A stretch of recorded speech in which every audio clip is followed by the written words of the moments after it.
ni kwa wote. Umeanza kuona unapitia changamoto ya maotea katika sehemu zako za siri.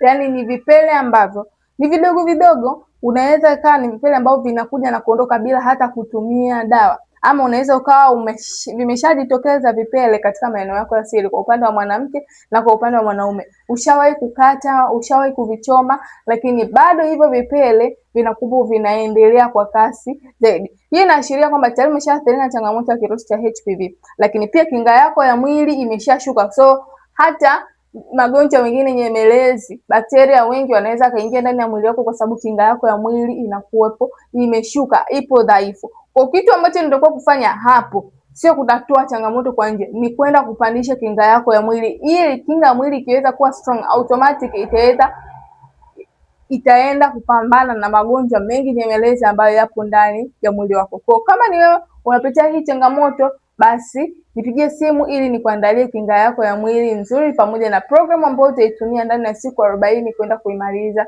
hiyo changamoto.